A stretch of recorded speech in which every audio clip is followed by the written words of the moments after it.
Mo et son histoire, une émission proposée par Lanzaribook en partenariat avec Styx Radio. Aujourd'hui, dans Mo et son histoire, je vous propose de poursuivre notre épopée meldoise et de nous intéresser à une période assez sombre, hélas, de l'histoire de notre ville de Meaux, l'occupation. Alors, Meaux va être occupé du 24 juin 1940 au 27 août 1944. Et qu'est-ce qui va se passer? Quelles vont être les conditions de cette occupation? Eh bien, en réalité, Meaux, comme je vous l'ai dit, est devenu un très grand camp de prisonniers. Les prisonniers sont très maltraités. Comme je vous l'ai dit, vous avez, ils ont eu droit à une ration de pain tous les 2 jours, donc ces prisonniers, Meaux va rester un camp de prisonniers de guerre pendant 4 ans. Mais les habitants de l'Exode, ils vont revenir assez vite, oui, à la faveur de l'armistice, et ils vont s'installer, se réinstaller dans leur ville, et ils vont subir l'occupation allemande. Alors c'est vrai que le lieutenant-colonel Robert Koch, qui dirigeait la Kommandantur, qui était basée à Jean Rose, au boulevard Jean Rose jusqu'en 1943, n'était pas un nazi convaincu. Malheureusement, il avait des adjoints. Et il y avait notamment la SS, qui, elle, appliquait les directives d'Adolf Hitler.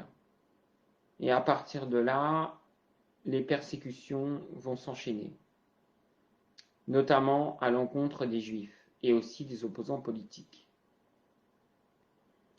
Concernant les opposants politiques, on a François de Tessan, dont je vous avais parlé. François de Tessan qui sera fait prisonnier en 1944 et qui mourra de faim dans un camp de travail en Allemagne, à Buchenwald. C'est même en Autriche d'ailleurs, excusez-moi. Il va mourir à Buchenwald en 1944. Donc il y a eu des déportés dans les camps de concentration et d'extermination à Meaux. On a une rafle qui est organisée le 21 octobre 1942. C'est une rafle contre les Juifs, bien sûr, qui est organisée par le préfet de la Seine-et-Marne et le sous-préfet qui est basé à Meaux.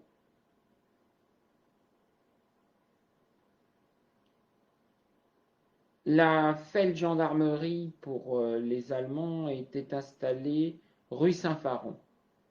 Et à partir de 1943, lorsqu'il n'y a plus de ligne de démarcation, la Reichskommandantur s'installe à l'hôtel de la Sirène, rue du Général Leclerc. C'est intéressant de parler de l'hôtel de la Sirène, car à chaque fois que Meaux a été occupé par l'étranger, ça a toujours été, la plupart du temps, à l'hôtel de la Sirène. On a eu les Prussiens qui s'étaient installés à l'hôtel de la Sirène en 1870-1871. On a eu même les Anglais en 1914 qui s'étaient installés à l'hôtel de la Sirène. Donc l'hôtel de la Sirène, c'est un petit peu une habitude chez les étrangers. Face à cette oppression nazie, vous avez, comme d'habitude, deux camps. D'un côté, il y a ceux qui collaborent, et puis de l'autre, il y a ceux qui résistent. À Meaux, nous connaissons un mouvement de résistance important qui s'appelle le mouvement Félix et qui était dirigé par Jean Lair. Ces résistants ont même osé se parachuter dans le cimetière pour attaquer directement les nazis, ce qui était vraiment très courageux de leur part. On a aussi Marc Rousseau. Et Marc Rousseau, il n'est pas inconnu des Meldois. il est le fondateur du journal La Marne, le petit-fils d'Hélène Rousseau qui était la directrice de La Marne et qui a fondé il y a 5 ans Mac Journal 77. Et oui, Marc Rousseau, c'est une célébrité locale. Et pour vous donner une idée, Marc Rousseau avait son père qui avait une imprimerie et il imprimait des faux et des usages de faux pour sauver les juifs meldois, les juifs étrangers et tous les opposants politiques au régime nazi. C'était vraiment très courageux de sa part. Et Marc Rousseau était d'une telle grandeur d'âme que lorsqu'il y a eu la libération de Meaux le 27 août 1944, il a refusé de tirer une balle dans la tête, en tout cas de participer au lynchage et à l'assassinat de l'Allemand qui dirigeait la commandanture à cette époque. Ce qui est une marque de courage infini à une époque où la répression est monnaie courante et où les résistants, les FFI, se comportent aussi de manière très barbare. Hélas, à l'image des nazis qu'ils ont combattus. Il faut savoir aussi qu'en 1944, vous avez aussi des résistants de la dernière heure qui étaient en réalité de zélés comme collaborateurs. Donc c'est assez compliqué la fin de la période. Meaux est libéré par les Américains le 27 août 1944 et grâce à la résistance qui a coupé les voies de communication et notamment qui s'est attaqué aux voies de chemin de fer pour empêcher les Allemands de pouvoir, pour paralyser les Allemands. Et ça a très bien marché. Mais il y a des villages qui ont fait les frais de la répression nazie, mais pas Meaux. Meaux a été épargné par la rage destructrice des nazis.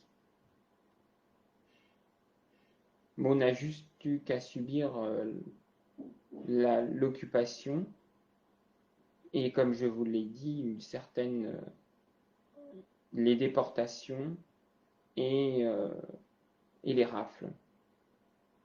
Ce qui n'est pas rien, bien sûr. Ce qui est même terrible. Mais Meaux a été épargné par la destruction.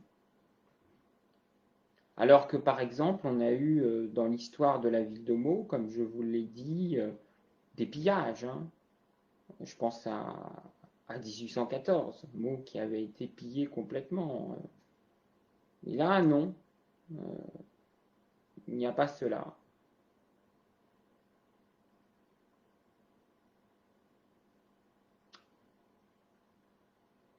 Donc, comme je vous l'avais promis, je vous libère désormais, puisque la libération est arrivée. Je vous remercie infiniment de votre attention durant ce long mois passé à vos côtés. J'avais commencé le 11 novembre, nous sommes le 12 décembre.